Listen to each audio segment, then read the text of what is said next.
This is a DT based video. Here we will be discussing about the spam detection using AI. Okay, good morning to everyone. I'm Harishan Engla. I'm going to talk about empathy. இப்போ வந்து பார்த்தீங்கன்னா நிறையா fake links இந்த மாதிரி link அனுப்பிச்சுட்டு இந்த ஜிபேயில் அந்த மாதிரிலாம் பார்த்தீங்கன்னா நிறைய பேர் ஹேக் பண்ணி அமௌண்ட்டு அந்த மாதிரி எடுக்கிறாங்க. அதுவும் இல்லாமல் அவங்களோட பர்சனல் ஃபோட்டோஸ் அதெல்லாம் ஹேக் பண்ணுறாங்க நிறைய பேர் லிங்க் அனுப்பிச்சுட்டு. இப்போ ரீசெண்டாக பார்த்தீங்கன்னா டெலிகிராமில் கூட ஏதோ லிங்க் அனுப்பிச்சுட்றாங்க. அனுப்பிச்சுட்டு இவங்க தெரியாமல் ஏதோ கிளிக் பண்ணி அதை பார்த்தீங்கன்னா அவங்க ஹேக் பண்ணிடுவாங்க. அந்த ஹேக் பண்ணுறதுக்கு நாங்கள் ஒரு ஐடியை க்ரியேட் பண்ணியிருக்கோம். இப்போ என்னென்னு பார்த்தீங்கன்னா கோபி சொல்லுவோம். இப்போ ஐடியேட் வந்துட்டு இப்போது நம்ம பைத்தான் ஃபுல் ஸ்டாக் யூஸ் பண்ணி நம்ம ஒரு ஸ்பேம் டிடெக்ஷன் க்ரியேட் பண்ணியிருக்கோம். அந்த ஸ்பேம் டிடெக்ஷன் வந்துட்டு அது ஃபேக்கா இல்லை ரியலா அப்படின்றது காட்டும்.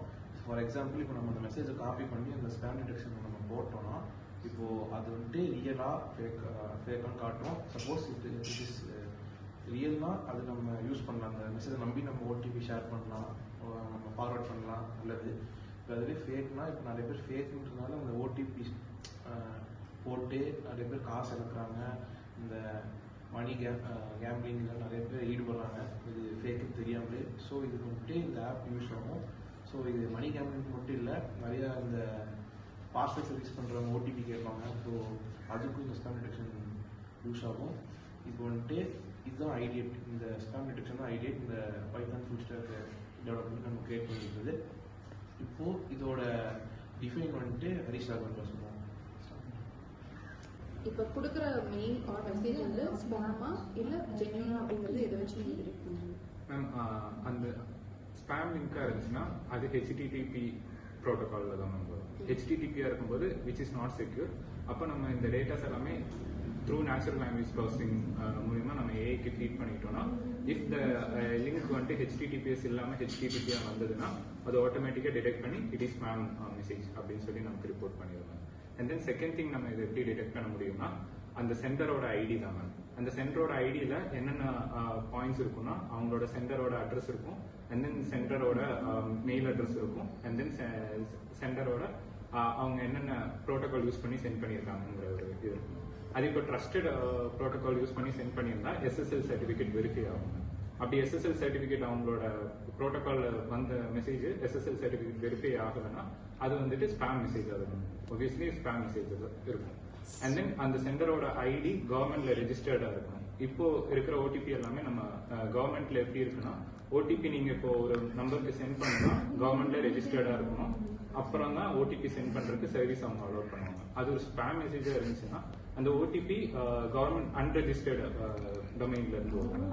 அன்ரெஜிஸ்டர்ட் டொமைன்ல இருந்து வரும்போது நம்ம எப்படி டிடெக்ட் பண்ணிடலாம்னா அந்த லிஸ்ட் ஆஃப் டொமைன் வந்துட்டு early government to social purpose கொடுக்கலாம் செய்யறாங்க. அந்த list through natural language processing மூலமா ஏஐக்கு ஃபீட் பண்ணி we can detect all those.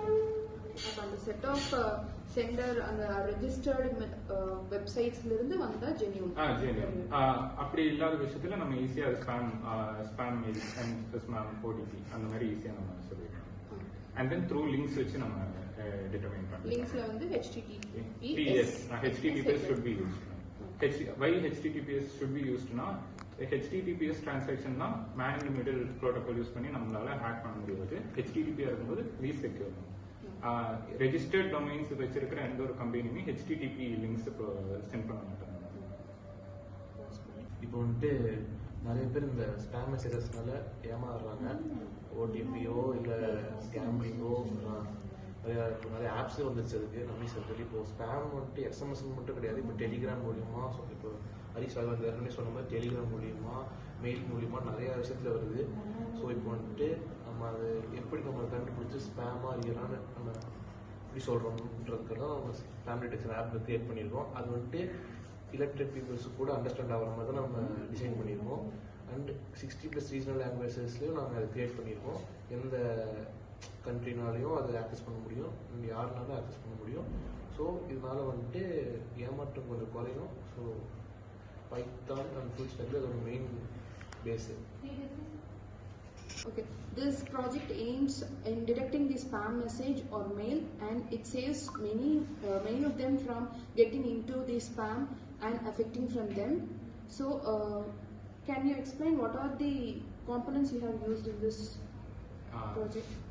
We have used natural language processing to train that AI model. நாங்கள் இங்கே ஜெமினி AI மாடல் தான் யூஸ் பண்ணியிருக்கோம். இந்த Gemini AI model can be train using natural language itself, and then we can use application. Application is developed using Flutter.